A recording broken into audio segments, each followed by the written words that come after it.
Hey guys, welcome back to Vanti EDC, and as the title says, I'm going to be going over Blade Show Texas 2023. I just got back from day one, and I'm only going to day one, got back from day one, and so this is going to share all the things that I picked up and just my general experience as a first timer. So yeah, this Malibu is not something I picked up. This is what I've been carrying, and this is what I carried to this show. I unboxed this a little bit ago. Great knife. I was going to actually carry a different knife. I was going to carry my Urban EDC Rockwall, but there were some issues, which I will get into a little bit later. So, yeah, anyway, this is what I carried. And yeah, just some like early on in the day, got to the convention center around 10, I think it was, and I had a general admission ticket, so doors for general admission didn't open until 10:30. And when I was walking up, there was no line outside, so I was thinking, oh wow, it must be, for whatever reason, not that crazy. And then as soon as I got in the door, I saw that there was a line, and that line ended up being, I would estimate, around 500 to 600 people already 30 minutes before the show opened. But thankfully, the time between when I got there and when the doors opened passed quickly, and the line itself moved actually surprisingly very quickly. And so I think I got into the showroom in under 10 minutes from when the doors opened. So that was great. Not a lot of waiting, even though I got there and there was a long line. And so, yeah, the first booth I made a beeline to was Pro-Tech. So obviously you can see this shirt there, but the main thing that I was most interested in was what is in this box.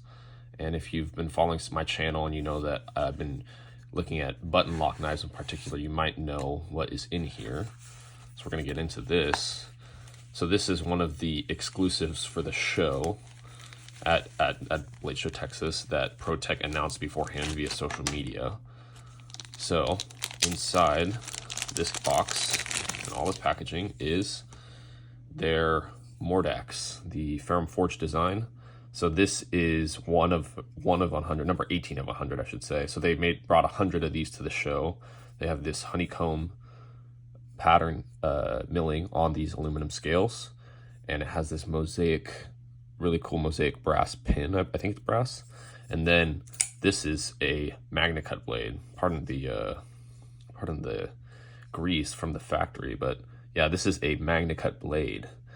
And I went out of my way to ask Matt, if you guys know Pro-Tech well, Matt Yoon, he's one of their most kind of active on social media reps.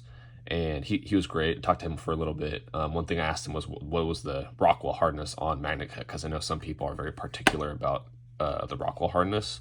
And he said very confidently and very quickly that it was a 63.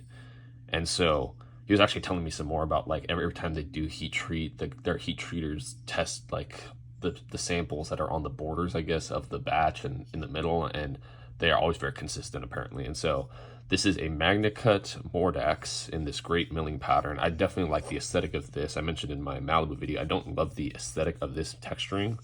I do like the aesthetic, however, here, and I think it feels a little more functional, honestly, because it's a little wider, but the grooves between are a little wider, so you get a little more, what's the term? I guess like friction, tactility here.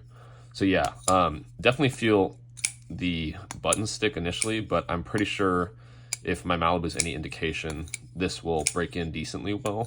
So that's one positive thing from the Malibu as well. If you guys watch that video of mine, is that it definitely had button stick coming out of the box. But yeah, this is definitely something that I hope will be a fun EDC, one that I really appreciate carrying. It is definitely larger than the Malibu, but I don't think it's insanely larger. Sorry, let's see, get camera angles here. You know, I don't think it's insanely larger, but it is larger. So we'll see if that size ends up being at all detracting from the experience of carrying this. But I definitely plan on carrying this and using this because, you know, I want a Magna Cut user, button lock, and this is definitely one of them. So other things they had at the booth, they actually had Rockeye operators there, both the smooth scales and textured scales. And one differentiation is apparently Matt was also telling me that with the smooth scales, they are going with S35 for those blades, but then with the textured scales, which I believe are new to the Rockeye operator, they're going with CPM D2.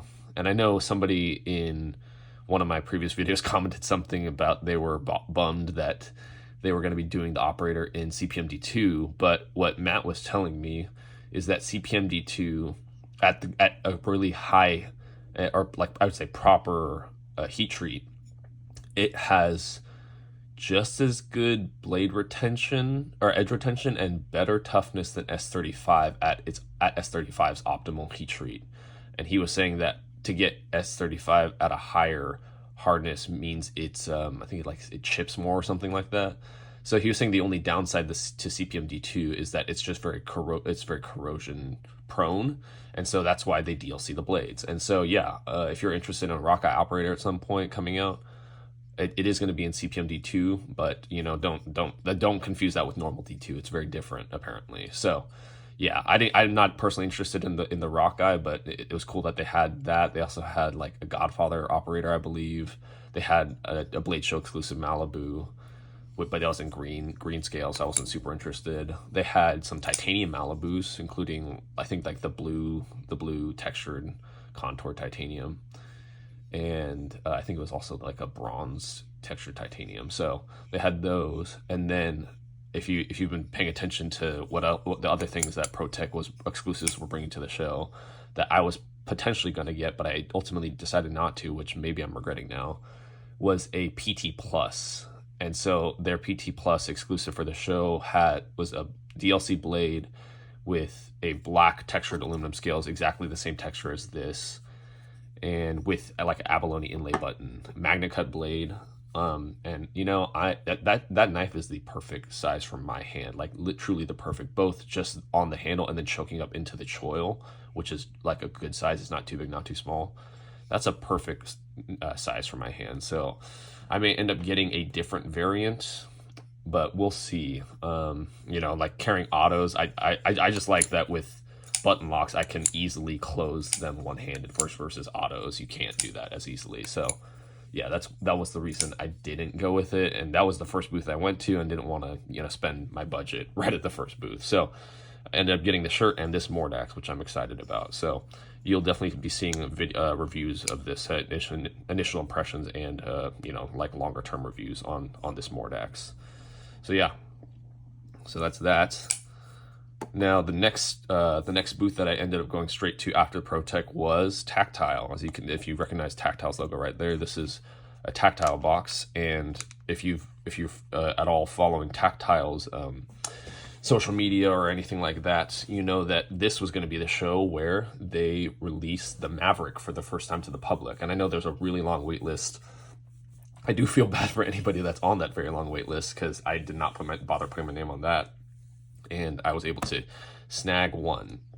So we're going to open this up so you can see which variety I got. You can see the card here. So so I got the micarta version, and it's in magna cut, and the hardness is, again, that's an optimal hardness apparently for magna cut. I'm not an expert, but from what I've heard from other people. So yeah, this is let's show it to you guys. So I was excited to see this one in particular, one, because you know me, I like black knives instead of just plain tie, even though I do like the aesthetic of plain tie, but I definitely prefer black. And so this is the Tactile Maverick. This is the Rich Light micarta version. As you can see, magna cut there. I did handle this earlier, so that's from me. I'm pretty sure this is not. Yeah, there you go. Just wipe that off. That's not from the factory. But yeah, so this is Tactile's first bar lock knife. It is a Richard Rogers design, as you can see here with that logo, and it actually says it on the box as well. It has this cool little you know, embossing or whatever you call that there. And so yeah, it's a bar lock knife. You can see, just do that and it closes. It's very smooth. This is the first bar lock knife I've ever owned. I have handled Benchmades before, but they never really appealed to me when it came to the feel, especially having felt like a Malibu. I like the smoothness of the Malibu compared to a bar lock, but yeah, this is the first bar lock I've owned, and I love the texturing. They're still using the same texturing that they do on the standard Rockwall, and I think the Bear also has this texturing, so it's like the signature Tactile texturing. And it might be hard to catch on camera, but let's see if we can get the right lighting. The blade also, you can see the subtle vertical milling stripes. And so I actually really like that. And so, I think this is a very sleek, it's a very slender blade. And what was shocking to me was I actually picked up that titanium version before I picked up this one. And even that one, which I think is supposed to be, I read on their website, I think it's supposed to be like 3.9 ounces. That thing was surprisingly light. Again, I think it helps that it's a bigger knife and it's really spreading out the weight in a way. So this micarta version is apparently under 3 ounces. And so I don't have a scale with me, but I'm definitely going to be doing an initial impressions video dedicated on this one as well. So everyone can get the lowdown on this, because I know this is a very hyped up model. People are really looking forward to it. I handled it in the car on the way back from Blade Show, and I'm not gonna lie, I think this is more so me just not loving bar locks. But yeah, like I think it's not as easy. You have to put a lot more. See, like I noticed that I was failing the reverse flick a lot. I can't really get it all the way there, so I don't know if that's a matter of me just getting more practice or something else. But yeah, like for me, the thumb flick is not bad, but it gives more resistance than a button lock does, and the button locks that I have, and so this may not stick around for long, but we will see. I'm willing to give it a shot. I think this is very well executed. Hopefully, as they scale up production on this was, I don't know if I mentioned this, but they only did 50 of each version for the show. So 50 of the micarta, 50 of the titanium. So yeah, I opted for the micarta, both for the even lighter nature of it and the fact that it's in black. So, and it's cheaper, honestly. It's $100 cheaper than the titanium one. So it's a really great looking knife. it's definitely I would say a full size knife, but I have smaller hands, so I can't speak for guys with larger hands. Yeah, I think it looks great. I think very well executed. My particular sample, I can't speak to the whole batch or what's to come, but very well executed.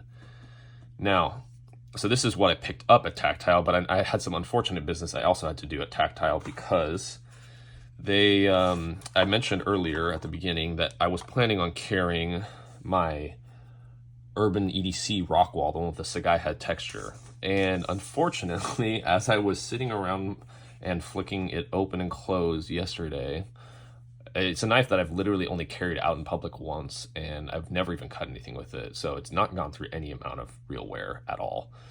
Yeah, I was sitting there, and then I noticed that it stopped locking, and as I tried to flick it, it felt very weak, and I kind of had a sinking feeling, because I was fairly certain what the problem was before I even saw it, and I checked, and I was right. So the detent ball fell out of the liner, out of the lock bar, the liner lock bar, and so that was very unfortunate. And so I decided to bring it with me and try to talk with the Tactile guys directly instead of.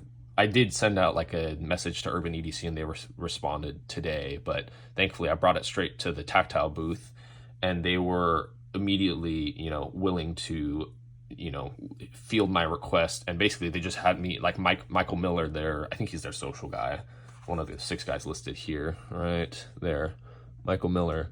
He was there, and he took my knife in the box with all my information, and I listed what the problem was, and he said he would put it in his own personal bag and bring it back to the shop, and that it would get mailed back to me once I think he said they would just straight up replace the lock bar. So yeah, as much as it bothers me that I had this issue with my knife, especially having not really carried it at all, basically, and not having used it in any real capacity, I'm glad that they were immediately willing to fix the issue at no cost to me, other than me just personally hauling it to their booth. And so, yeah, if for whatever reason you have issues and you see them at a show, like, just bring your knife there, and it seems like they're willing to try and make it right as soon as possible. So I can really appreciate that from those guys. Yeah, so glad about that. So one of the other booths that I stopped at and actually got stuff from is, you'll notice some of these things here. I have 3 particular things here from NAFS, Ben Peterson of formerly of Blade HQ and now of NAFS, his own brand. And so, I got to talk to him a little bit. Super nice guy, unsurprisingly. Everyone knows that if you know who Ben is. And then they were actually giving out these patches for free, which I was kind of surprised by, because I feel like there's a lot of color and detail in this patch. It's not a very basic patch, and this is no no sneering at Jared Oser, but this is like the patch that he gave, and this was also free. But I mean, this is a whole other level of like complexity and whatnot. So it's a fun patch. Yeah, his booth it felt a lot tinier than it was, I think, because there was a giant crate there where they had all their merch.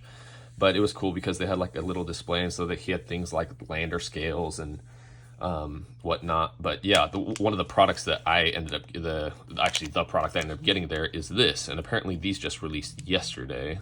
It's this Torx driver that I think he designed, at least in some capacity. So I'm actually going to open it up here because I think I need to do that. And basically, this is an EDC type driver, or sorry, I shouldn't say EDC necessarily, but a how am I going to open this? Is this? I can't tell. Maybe I just need to. I'm just going to cut open the packaging here. Okay, so here we go. Look at that. You know, slices right through that Mordax right there. So this is a spinning Torx driver, and it uses 4mm bits or WeHa bits, or I don't know if those are interchangeable. I've never used this size bit before, but apparently it was the shape was inspired by the Saturn V rocket. So it says "To the Moon and Egos." You know, I like his branding because he doesn't take himself too seriously. He just has fun with his stuff and tries to introduce legitimately useful things. So it comes with the driver, a T6 WEA bit, a T8 WEA bit, and a flat WEA bit, 4 rubber O-rings, so 2 already on and then 2 spare in the packaging there, and all our love. So yeah, got to talk to Ben, and this was the product that I ended up getting because, as you can see, this is a fairly small driver, compact. I like the size of this. It's shorter than my Malibu by a little bit, and you know, I like this color and everything. And so basically it's on this spinning end right here. Oh, that's very smooth actually. Wow, like this is like a little fidgety spinner on its own. But yeah, basically you can get any of these bits. Let's see how hard it is to get one of these out. I think they're magnetized or something like that. See, so if I do that, is that easy? Okay, so there. Oh yeah, so see, there's magnets inset there, and let's see. Yep, and it's magnetized in the actual head of the driver. So yeah, this is gonna potentially replace. Oh, go away. Here we go. This may replace the Klein stubby driver that I have in my EDC rotation, just because it's a lot slimmer. I don't like this. I don't like this part of it, but I like how compact it is. So anyway, this may replace that Klein driver that I've been carrying around with me for a while. I just need to get more of the WeHa bits just so that I have other options available. I think the limitation with the WeHa bits is just how skinny they are, because I think WeHa is 4mm. So anyway, but yeah, it's got knurling here. It's faceted too, so that's helpful to do like more, you know, very like constantly changing your grip on it. And yeah, that's a great pivot. It has a little branding right there on the end of the end cap. So, you know, we'll see if I do a review on this, but this is a great thing. I think it was only $25 MSRP, and everything at the booth was 10% off. And so very generous. Very, very happy with this driver initially, and we'll see how it serves me long term. So get that packaging out of here. Yeah, so that's what I got from the NAFS booth. You know, a cool thing, I mentioned landers. I'm not super interested in the design in and of itself, although I can really appreciate what it's about and how it's an open source scale design and fast swap scales and whatnot. One cool thing I definitely was surprised to see was he was displaying a upcoming exclusive, and that exclusive is with Urban EDC, ironically enough. And the reason I noticed it was because even before he had everything labeled, but he had this lander with these light brown G10 scales, and it had the Workerman Sagaiha pattern, which is the exact same Sagaiha pattern that's on my rock wall. And so I was like immediately like, oh, this is Urban EDC. And yet lo and behold, I saw the label, and the label below it said Urban EDC rock wall, or not rock wall, Urban EDC lander coming soon, and it's going to be an M390 as well. And I actually got to talk to Ben a little bit later, and he was saying that it's coming later this year. So I think fairly soon, like sometime in the summer, I believe. Could be wrong, don't quote me on that. But it's actually going to come with 2 sets of scales. So it's going to come with the flat G10 Workerman Sagaiha engraved scales, and then it's also going to come with a set of contoured light brown G10 scales. So you can use one set, the other, or mix and match, which I think is really cool. So I'm sure it's going to cost significantly more than the normal lander. I would imagine at least like 150, maybe 200 because of N390 and the fact that you're getting 2 scales and whatnot. But he also said it's going to have its own special packaging and launch. So look forward to that if you're a Lander fan, or if you're a Ben fan, if you are a Urban EDC fan. So yeah, that's just a cool thing that I got the scoop on unexpectedly while I was at the booth. So yeah, we've gone through a lot of the stuff that's on the table. The last major thing we have not gone through on the table is this. Now, Microtech, they had a huge crowd, and honestly, I wasn't so interested to see everything they had. I'm sure the crowd was there mainly, honestly, for the Ramlock stuff, for the Stitch and for the MSI, which look like cool designs, but for me, I think they're too heavy and thick for me to want to carry them on a regular basis. So as cool as they are, I don't see myself spending money on those. So I honestly was just going to bypass it because that crowd was just so thick. But I happened to walk by the very end of the booth, and I saw this guy. I heard a guy making a deal with one of the Microtech guys, not making a deal, but making a purchase. And I heard a very surprisingly low number for a Microtech.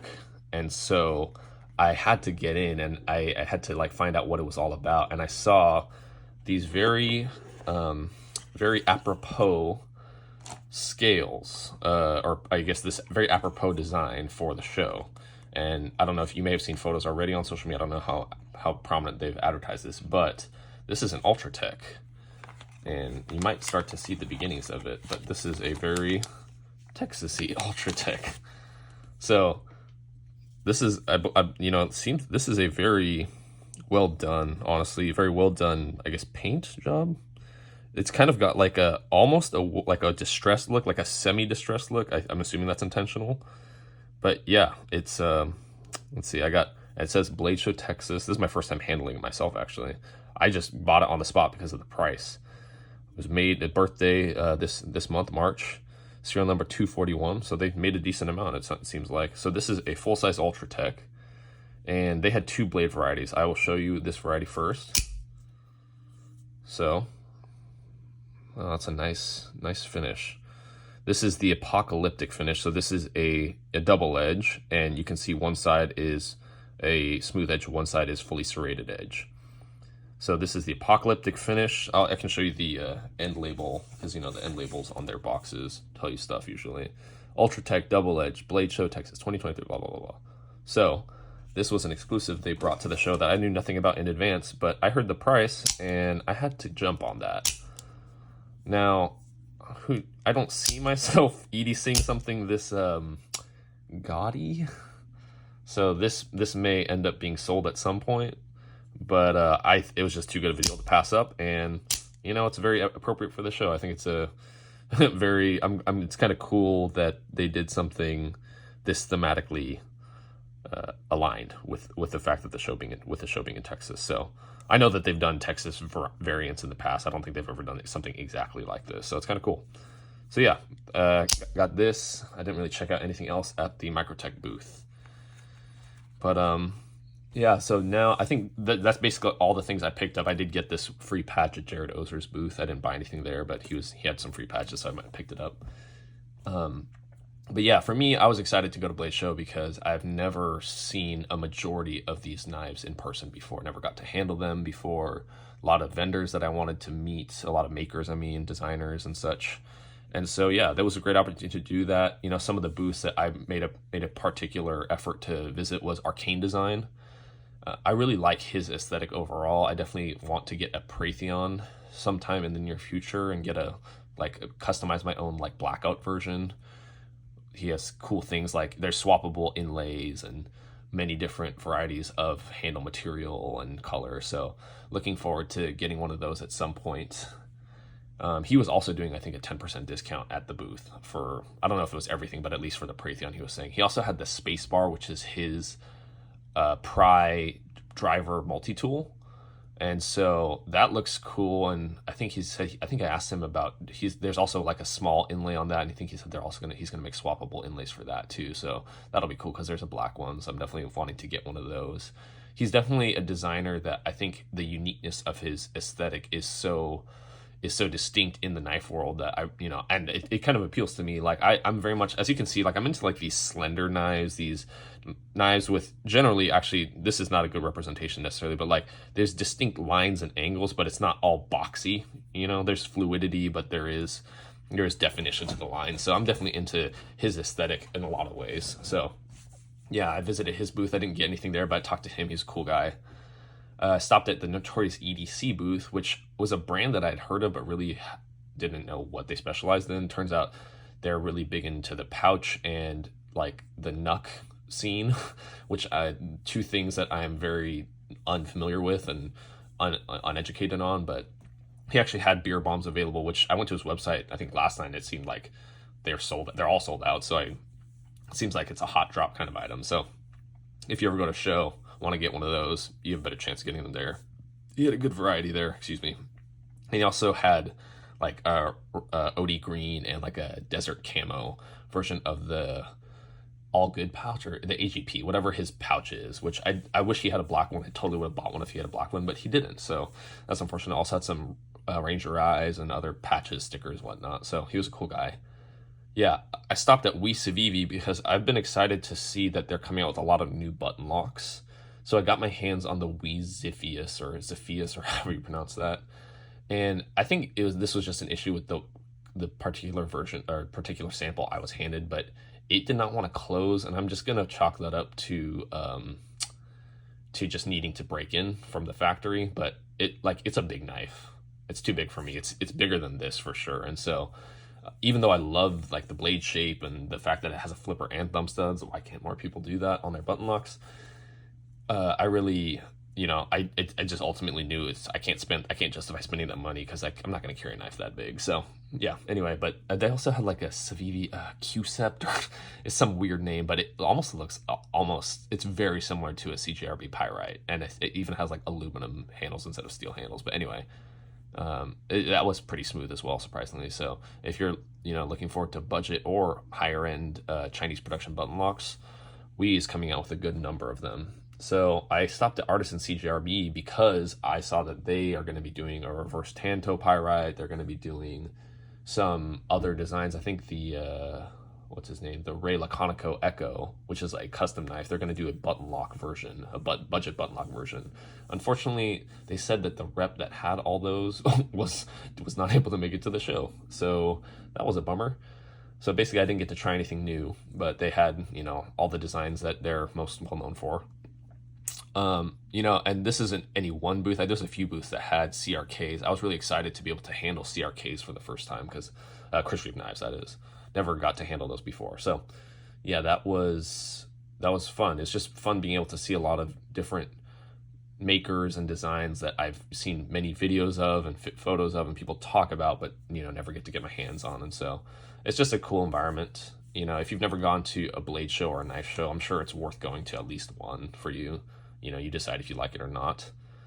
And so I would definitely, overall, I would like to go again. Maybe not, maybe next year, maybe not. We'll see. Going into it, I knew these were the two knives that I was most interested in, and I was worried that I wasn't going to get them because I didn't even know how many of these they were going to bring, and I knew there was only 100 of these, and so I was like, ugh, especially after seeing the lines. So I kind of lowered my expectations, and I guess that helped me out because at the end of the day, I was able to get to those booths right as I got in, and they still had plenty. So yeah, I'm happy with these. Look forward to videos on this and this for sure. Maybe this. I doubt I'll do a review on this, but if you really want me to, just say so in the comments. But yeah, if you went to Blade Show, feel free to let me know in the comments what you got, what you missed out on, what you hope to get maybe next year or see next year. So yeah, until then, take care.